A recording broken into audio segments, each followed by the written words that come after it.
आलसी बनना छोड़ दो, राज करोगे। पुराने समय की बात है। गांव में धनीराम नाम का एक किसान रहता था। उसके पास 4 लड़के थे। धनीराम अपना घर चलने के लिए अपने खेत में कृषि कार्य करता था, लेकिन धनीराम के चारों लड़के बहुत ज़्यादा आलसी थे। वह कभी भी खेतों में काम करने के लिए नहीं गए थे। वह सारा दिन अपना समय गांव में इधर उधर बैठकर बिताया करते थे। एक दिन धनीराम अपनी पत्नी से बोला कि आज तो मैं जिंदा हूँ तो सब कुछ सही चल रहा है, मेरे बाद कौन खेती करेगा। हमारे बच्चों ने तो आज तक खेतों में कदम तक भी नहीं रखा है। धनीराम की पत्नी ने इस पर कहा, कोई बात नहीं, धीरे धीरे ये काम करने लगेंगे। इसी तरह से धीरे धीरे समय गुजरता जा रहा था। एक दिन धनीराम की अचानक से तबीयत खराब हो जाती है और वह बहुत ज़्यादा बीमार पड़ जाता है। इस दौरान धनीराम अपनी पत्नी से कहता है कि चारों लड़कों को मेरे पास बुलाओ, मेरे पास समय बहुत कम है।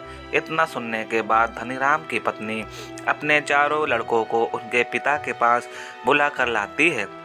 धनीराम इस बात से बहुत ज़्यादा चिंतित था कि उसके बाद उसके लड़कों का क्या होगा, इसलिए उसने अपने चारों लड़कों को अपने पास बैठाकर कहा कि मेरे पास जितना भी कमाया हुआ धन था, मैंने वह सारा अपने खेतों के नीचे दबाया हुआ है।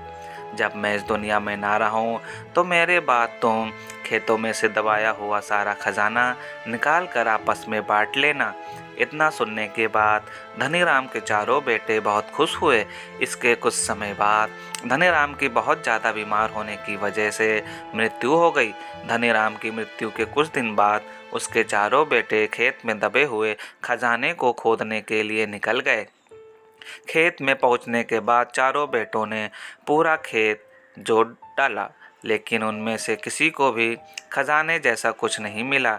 इस बात से वह चारों बहुत निराश हुए और उन्होंने घर आकर अपनी माँ से कहा कि पिताजी ने खेत में जो खोजने के बारे में बताया था वह एक झूठ था।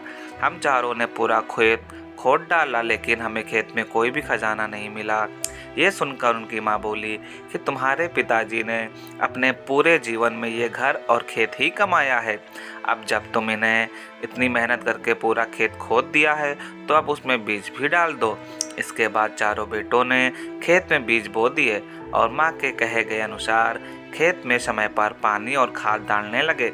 समय बीतता गया और कुछ समय बाद खेत में फसल तैयार हो गई। फसल काटने के बाद चारों बेटों ने फसल को बाजार में बेचा और उससे जो भी पैसे मिले उससे उन्हें बहुत खुशी मिली। इसके बाद जब चारों बेटे घर गए तो माँ ने कहा, बेटा तुम्हारे पिताजी तुम्हें यही समझाना चाहते थे कि जो हम मेहनत करते हैं उसके बदले में ही हमें खजाना मिलता है। इस कहानी से हमें ये सीख मिलती है कि अगर हमें अपने जीवन में सफल होना है तो हमें मेहनत करनी हो चाहिए। अगर कोई भी व्यक्ति ज़्यादा आलस करता है तो वह अपने जीवन का कीमती समय बर्बाद कर रहा होता है। आपको हमेशा अपने जीवन में सही दिशा में मेहनत करनी चाहिए। दोस्तों, अगर ये कहानी आपको अच्छी लगी हो तो लाइक और सब्सक्राइब करना ना भूलें। धन्यवाद।